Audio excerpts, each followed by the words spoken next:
Terima kasih saudara, Anda masih bersama kami. Saudara, dua pengendara motor berboncengan di jalur Pantura Probolinggo tertabrak truk tronton. Akibatnya satu korban tewas seketika dan satu lainnya tewas saat dirawat di rumah sakit. Sedangkan sopir truk tronton kabur. Padatnya lalu lintas di jalur Pantura, Desa Banjarsari, Kecamatan Sumberasih, Probolinggo memakan korban Sabtu siang. Akibatnya pengendara motor berboncengan, Asnan tewas seketika di lokasi kejadian, sedangkan Kadir akhirnya meninggal saat dirawat di Rumah Sakit Tongas Probolinggo. Kedua korban sama-sama warga Desa Pohsangit Leres, Kecamatan Sumber Asih, Probolinggo. Peristiwa bermula saat kedua korban berboncengan motor dari arah timur Probolinggo. Tiba-tiba dari arah belakang tertabrak truk tronton hingga keduanya terjatuh dan terlindas truk. Namun pengemudi truk malah kabur dan tancap gas. Korban itu sama-sama dari timur. Ya. Yang satu pakai sepeda motor, korban. Kalau dirilis dari CCTV itu kan yang nabrak itu truk SUV. Sesuai dengan di rekaman CCTV. Iya. Yang kejadian yang meninggal di TKP itu satu, yang masih hidup satu. Itu goncengan atau? Boncengan. Goncengan. Korbannya orang mana? Korbannya ceritanya ya, orang Pohsangit, dan kebetulan tadi putranya datang langsung ke rumah sakit. Pak, di sini kan sering sering terjadi. Sering sekali.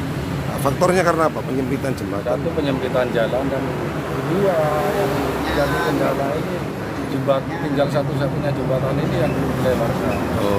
Kami perlu jelaskan bahwasanya kejadian sekitar pukul kurang lebih di adzan zuhur ya 11.20-an ya. Kemudian kecelakaan di jalan raya pesisir, tepatnya di depan masjid Raudatul Mutakin, antara kendaraan sepeda motor yang dikendarai oleh saudara Asnan dan saudara Kadir. Dalam hal ini kedua orang tersebut mengalami luka-luka, salah satu orang meninggal dunia di lokasi tempat kejadian. Adapun lawan dari kendaraan tersebut diduga adalah kendaraan bermuatan atau tidak masih kita dalami, yaitu kendaraan besar. Kini polisi masih memburu sopir truk tronton dan memeriksa rekaman kamera CCTV yang dekat dengan lokasi kejadian. Dandi Arigapur melaporkan dari Probolinggo. Saudara, bermula dari menyalakan api lilin saat listrik padam, nenek di Kecamatan Bandar Kedung Mulyo, Kabupaten Jombang tewas terbakar dalam kamar saat rumahnya ludes dilalap api. Sementara itu di Situbondo, saudara, kebakaran juga menghanguskan 4 rumah. Salah satu penghuni histeris melihat rumahnya terbakar. Mahmuda, nenek yang tinggal seorang diri, tewas di dalam kamar saat rumahnya terbakar.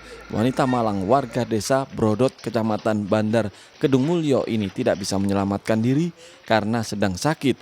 Korban sebelumnya ditemani kerabatnya, namun saat terjadi pemadaman listrik, korban ditinggal keluar rumah dengan terlebih dahulu menyalakan lilin. Api berhasil dipadamkan setelah petugas pemadam kebakaran tiba di lokasi. Korban kemudian dievakuasi di antara puing-puing rumah yang habis dilalap api. Saat itu kondisi korban tidak bisa berjalan karena usia lanjut, juga menderita sakit stroke. Selain menimbulkan satu korban jiwa, dampak dari kebakaran. Untuk korban yang lain tidak ada karena beliau ini berdua dengan anaknya. Siang hari anaknya kerja di Bravo. Kebetulan juga hari ini tadi sudah dihubungi dan datang ke rumah. Kebakaran rumah juga terjadi di permukiman warga di Desa Tanjung Pecinan, Kecamatan Mangaran. Kobaran api yang bermula dari rumah EL dalam waktu cepat melahap seluruh bangunan, bahkan merambat ke rumah-rumah lain. Salah satu pemilik rumah histeris dan nyaris pingsan mengetahui rumahnya habis terbakar. Penyebab kebakaran masih dalam penyelidikan polisi.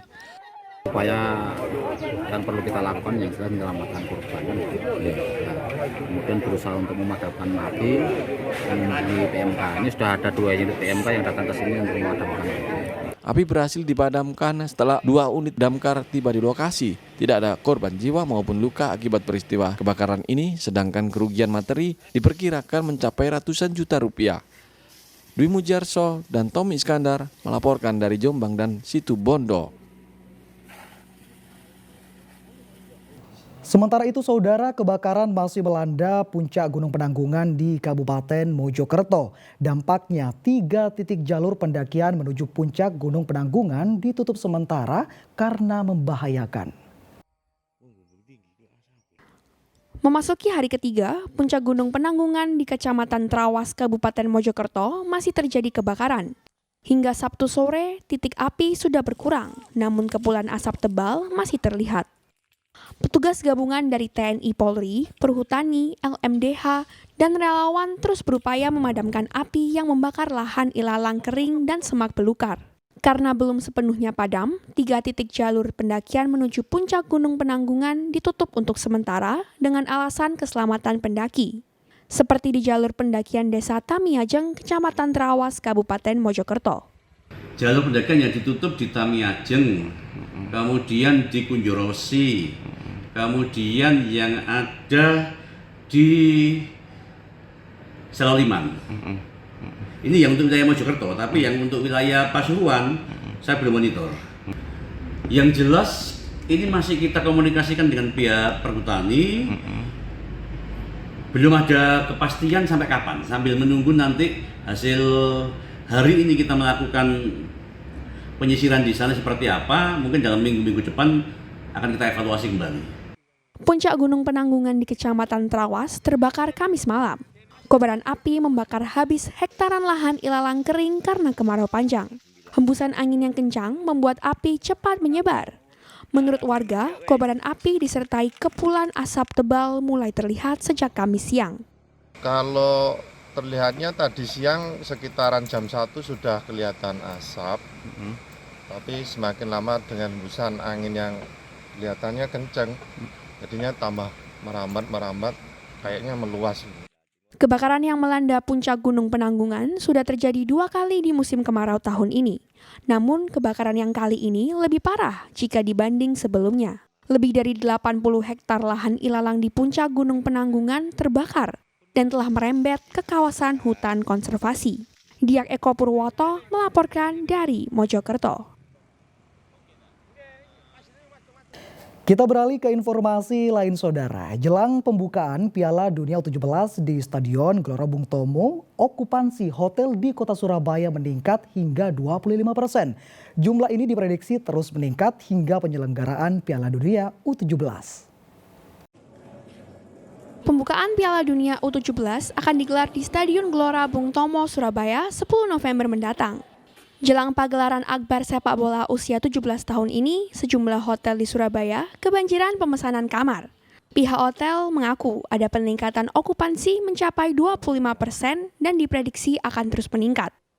Jadi tujuan saya mau datang ke Surabaya itu saya mau nonton Piala Dunia U17. Kebetulan kan Timnas mainnya di Surabaya.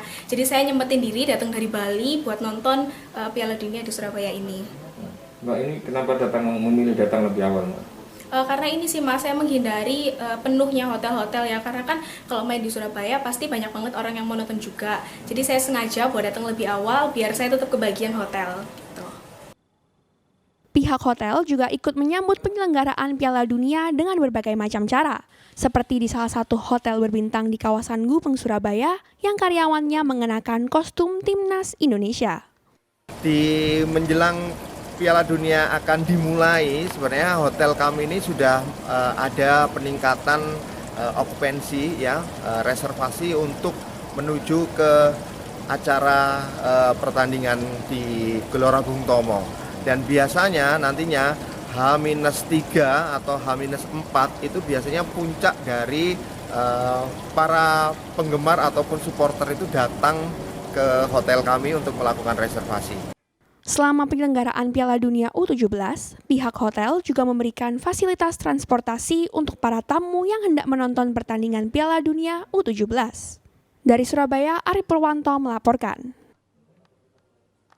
Sementara itu, saudara, semarak Piala Dunia usia 17 mulai terasa di kota Surabaya. Sejumlah kampung menghias lingkungan mereka dengan bendera negara peserta dan maskot Piala Dunia U17 seperti di Kampung Manokan Lor, Surabaya. Nah, seperti apa keseruannya, saudara? Berikut liputannya untuk Anda.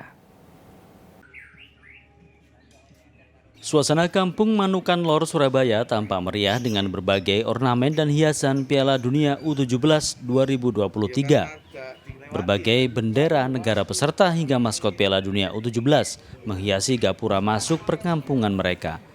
Paving jalan juga dicat warna-warni dengan tulisan Welcome World Cup U17. Warga Manukan Lor sangat antusias menyambut Piala Dunia U17 karena banyak yang gila bola, mulai dari anak-anak hingga dewasa. Menurut Lukas Prastowo, Ketua RW 1, pihaknya menghias kampung Piala Dunia U17 murni dengan biaya swadaya warga, bertujuan untuk meramaikan ajang sepak bola sejagat itu karena Indonesia, khususnya Surabaya, menjadi tuan rumah. Surabaya menjadi tuan rumah salah satu stadionnya, yaitu Stadion GBT. Nah, kita memberikan support kepada terutama pemain Indonesia. Warga kami sangat kreativitas tinggi, terutama pemuda-pemuda kita, sehingga mereka menginginkan agar bisa menjadi kampung bola. Di sini terus terang semua pendanaan adalah dari swadaya warga. Kami tidak mengeluarkan sepeser pun kas ataupun keuangan dari warga, enggak. Tapi mereka berlomba-lomba mulai membeli dari banner, bola, cat dan sebagainya adalah dari simpatisan-simpatisan warga kami. Alhamdulillah ini berkat dari swadaya warga tanpa ada pungutan dari salah satu warga atau dari warga kebanyakan dan tidak mengambil uang kas dari RW. Pak, dukungan dari kelurahan sendiri seperti apa Pak terhadap ini? Dukungan dari kelurahan kita juga membantu terkait masalah tenaga dan sedikit-sedikit juga kita membantu masalah tata letak dan penempatan untuk bendera-bendera yang ada di belakang saya ini. Warga Manukan Lor juga menyiapkan Balai RW sebagai tempat nonton bareng Piala Dunia U17. Selamat Riyadi melaporkan dari Surabaya. Saudara, informasi tadi sekaligus mengakhiri kebersamaan kita di Liputan 6 Daerah Jawa Timur hari ini. Mewakili seluruh kru yang bertugas, saya Imam Fawid mengucapkan terima kasih atas kebersamaan Anda, selamat beraktivitas dan salam SCTV.